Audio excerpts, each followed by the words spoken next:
चमवाद दूस का नाम अनुराध और तीस का नाम शुभोद और एक का नाम प्रहलाद। इसी और प्रहलाद सबसे छोटा था। उसने मां के गर्भ से ही भगवान के और गुणवादों की कथाएं सुनी। कैसे जब हिरण्याकश्यपु तपस्या में लीन था तभी गर्भवती कयादु को इंद्र अपहरण करके ले गया था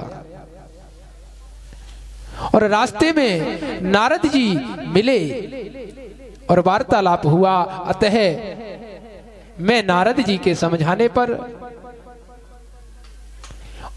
इंद्र कयादु को वहीं छोड़कर चला गया।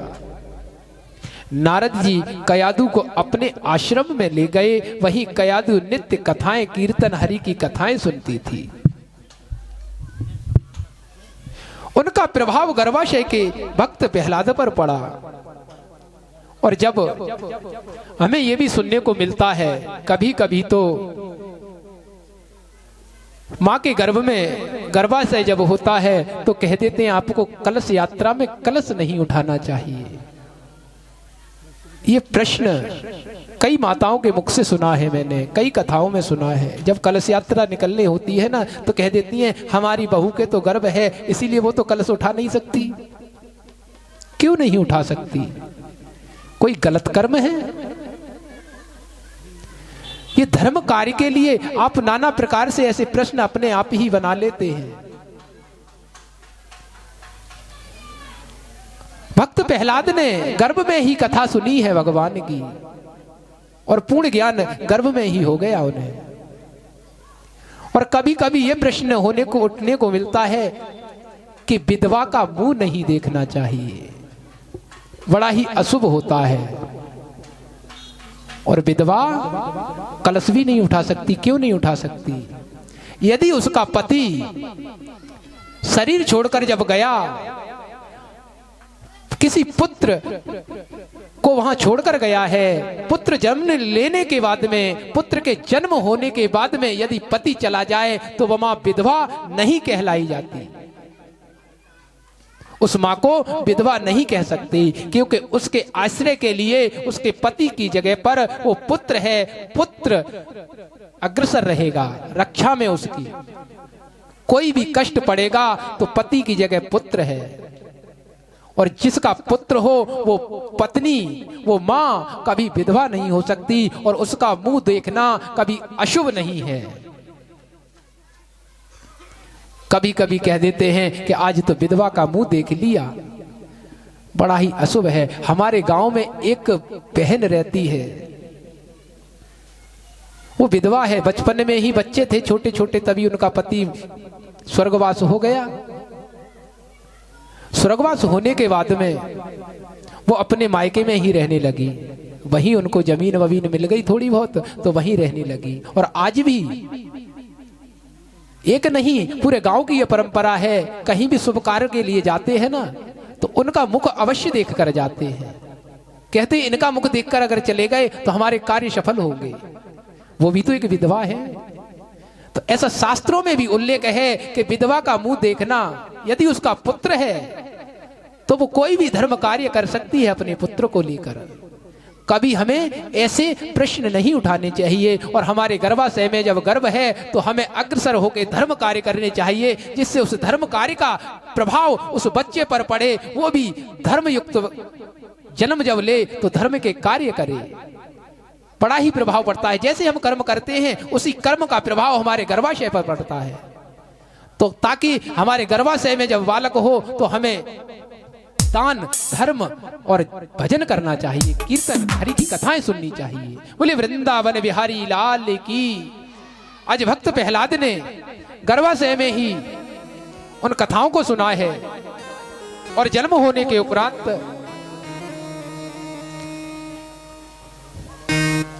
और जब भेजा तो गुरुपुत्र प्रहलाद को शिक्षा देने लगे, लेकिन उनके मन पर कोई असर नहीं हुआ। भगवान का कीर्तन करता रहता था।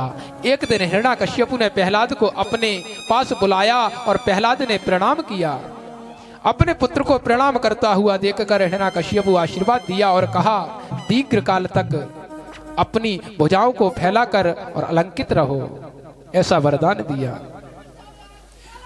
अब तो एक बार भक्त प्रहलाद अपने भाई सुबोध के साथ में और भ्रमण के लिए निकले, तो उन्होंने देखा है कि एक कुम्हारी और बर्तन पका रही थी। उसी बीच में भक्त प्रहलाद ने देखा और कहने लगे उस कुम्हारी से, क्या कर रही है मैया आप? कहने लगी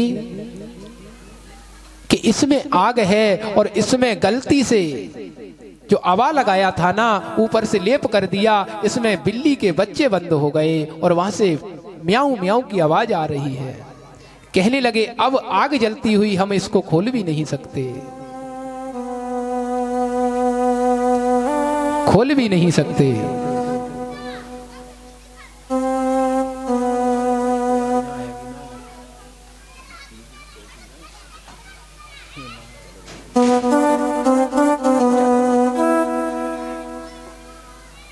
मिल जाएगी, ध्यान नहीं रहो। अब तो भक्त प्रहलाद कहने लगे कि इसमें बच्चे, बोले निकाली क्यों नहीं, अब तो मर जाएंगे। तो मां कहने लगी, वो कुम्हारी कहने लगी कि नारायण की इच्छा होगी तो बच्चे भी हमारे नारायण बचाएंगे। भक्त प्रहलाद कहने लगे कि नारायण कौन है? कि नारायण तो हमारे पिता हैं। भक्त प्रहलाद ने उस कुम्हारी को समझाया जो कि हिरण्याकश्यपु ने बताया था कि इस पृथ्वी पर मैं ही नारायण हूं, मेरे अलावा कोई भगवान है ही नहीं, और प्रजा भी उसको भगवान मानती थी। आज कुम्हारी, आज भक्त प्रहलाद वहीं बैठ गए, कहने लगे यदि बच्चे इसमें से जीवित निकले, तेरे नारायण ने बचा लिए, तो मैं आज सब मोह छोड़कर उसी नारायण का दास बन जाऊंगा। और आज वहीं बैठ गए, और अन्यथा ऐसा नहीं हुआ तो तेरा सर से, ये सर धड़ से अलग कर दिया जाएगा।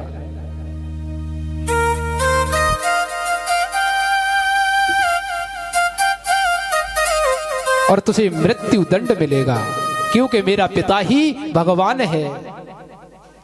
आज कुम्हारी नारायण नारायण नारायण श्री गोविंद श्री कृष्ण गोविंद हरे मुरारी, हे नाथ नारायण वासुदेवा, श्री कृष्ण गोविंद हरे मुरारी, हे नाथ नारायण वासुदेवा जाप कर रही है। और जैसे ही आवे को खोला है, जो बिल्ली के बच्चे उसमें बंद थे, इतनी आग में भी, और भगवान जब भी अपने भक्त पर कोई आँच आती है तो ऐसी भीषण आग में भी प्रवेश कर जाते हैं, और आज उस आग से भी बच्चों को जीवित निकाला है। अब तो भगवान उसी मंत्र का जाप करने लगे, नमो भगवते वासुदेवाय, नमो भगवते वासुदेवाय। अब ऐसा कीर्तन करते करते जब ही अपने घर पहुंचे तो प्रहलाद के पिता हिरण्याकश्यपु कहने लगे, अरे ये कौन सा मंत्र जाप करता है, ये किसने बताया तुझे? कहने लगे पिताजी, तुम्हें भी इस मंत्र का जाप करना चाहिए, आप नारायण नहीं, आप तो मनुष्य हैं, और आपको भी इस मंत्र का जाप करना चाहिए, तभी आपका कल्याण होगा। अपने पिता को उपदेश देने लगे कि पिताजी आप राम का नाम भजो, और राम ही सत्य है, तुझ में राम मुझ में राम, हम सब में राम समाया। हिरण्याकश्यपु कहने लगा कि ये किसने सिखा दिया तुझे? अब तो जब नहीं माने हैं तो नाना प्रकार से सताने लगे, कहने लगे ऐसा पुत्र नहीं चाहिए मुझे, मार दो इसे। और आदेश दे दिया, ले जाओ इसे पहाड़ से उठाकर फेंक दो, खाई में फेंक दो, मर जाएगा। लेकिन बचाने वाला है भगवान, मारने वाला है भगवान। काल भी उसका क्या बिगाड़े, जिसका रक्षक करुणा निधान, बचाने वाला है भगवान, मारने वाला है भगवान। आज भक्त प्रहलाद को जैसे ही पहाड़ों से फेंका है और भगवान ने पल भर की देर न करी और फूलों की सैया लगा दी। इंच भर भी खरोच नहीं आई वक्त प्रहलाद को, फिर भी बच के आ गए और घर जैसे ही आए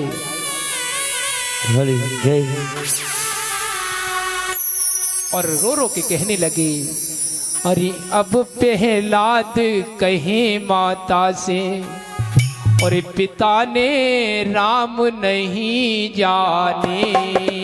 अब प्रहलाद कहे माता से जाने, अरे राम नहीं जाने, पिता ने राम नहीं जाने। अब प्रहलाद कहे माता से पिता ने राम नहीं जाने।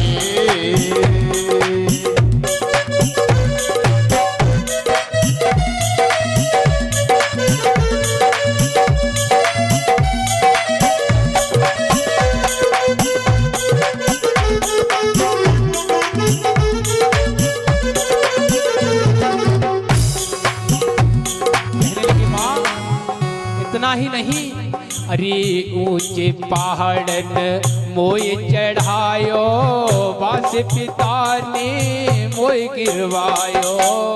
ऊंचे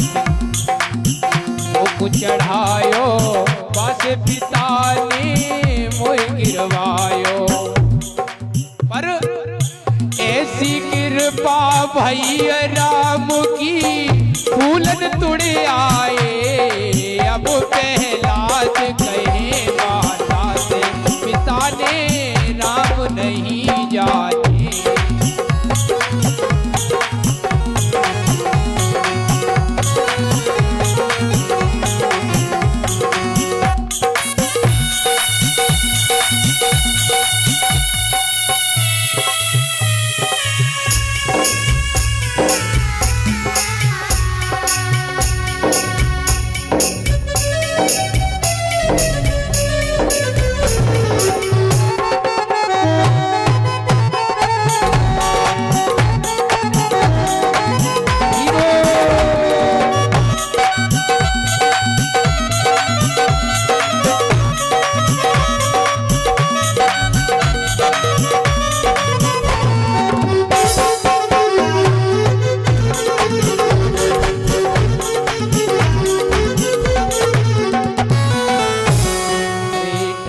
तेल गरम करवाए, वामे पिता ने मोय गिराए। तेल गरम करवाए, वाम पिता ने मोय गिरवाए। आज हिरण्याकश्यपु ने जब पहाड़ों से भी गिरकर प्रहलाद की मौत न हुई तो कह दिया, कढ़ाई में तेल गरम करो और उसमें इसे छोड़ दो, मर जाएगा। लेकिन प्रभु की कृपा, इतनी आग जलने पर भी और वो तेल शीतल हो गया। ठंडे तेल गरम करवाए, वामे पिता ने हमें गिराए। ठंडे तेल गरम करवाए, वामे पिता ने हम गिरवाए। ओ ऐसी कृपा भैया राम की शीतल बन आए। अब प्रहलाद कहे माता पिता ने राम नहीं जाने।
गरम करवाए, माता पिता ने हमको बधाए। एक खम गरम करवाए, माता पिता ने हम बंधवाए। इतना ही नहीं मां, इस लोहे के खम्भ को गर्म करवा दिया और पिता ने हमें उससे बंधवाया। पर एक क्षण के लिए मैं डर गया और मेरा भरोसा भगवान से टूट गया। और उसी समय भगवान ने देखा मेरा भक्त डर गया है और उसका हौसला बढ़ाने के लिए उस लाल खंभ पर जैसे हिरण्याकश्यप ने कहा, तू कहता है मुझ में राम है, तुझ में राम है, हर वस्तु में राम समाया है, तो ये खंभ को पकड़, देखिए तेरा राम इसमें समाया है क्या।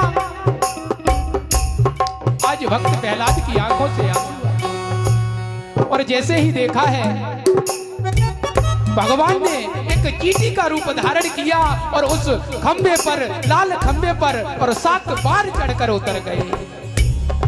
और आज जैसे ही चींटी को चढ़ते उतरते हुए देखा, भक्त प्रहलाद कहने लगे, हे प्रभु मैं तो भूल ही गया, मैं एक बात को मैं क्यों भूल गया, तुझे क्यों भूल गया। मेरा विश्वास डिगा गया। नहीं, तूने क्षण मात्र पल पल पर मेरी सहायता की, मैं क्यों भूल गया।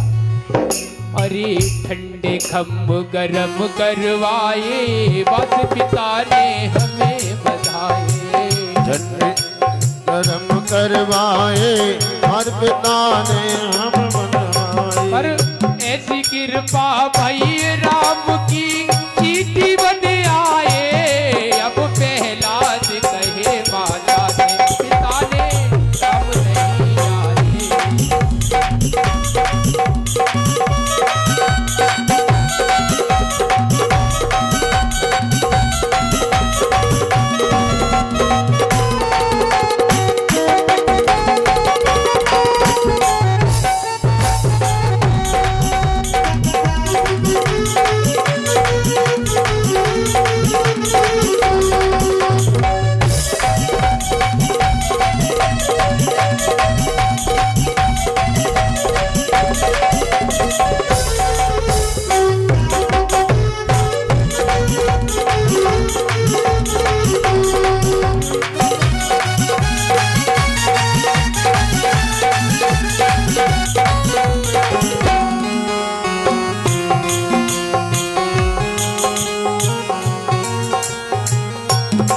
वृंदावन बिहारी लाल की जय हो। आज भक्त नाना प्रकार से कहने लगे और आज हिरण्याकश्यप ने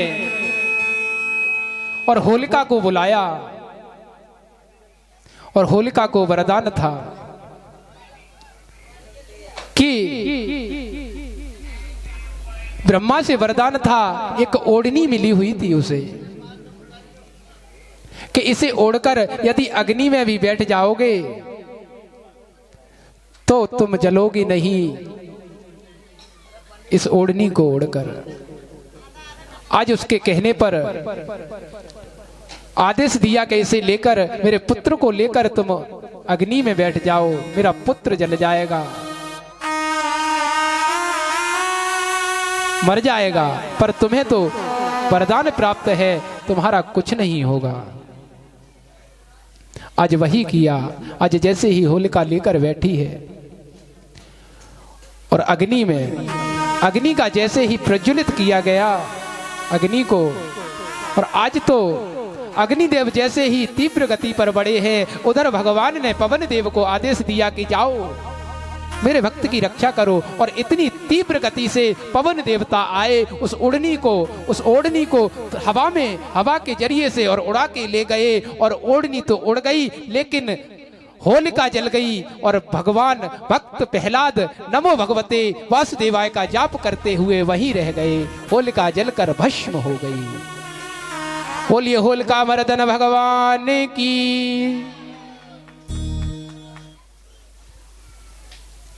कोई ना बना दो।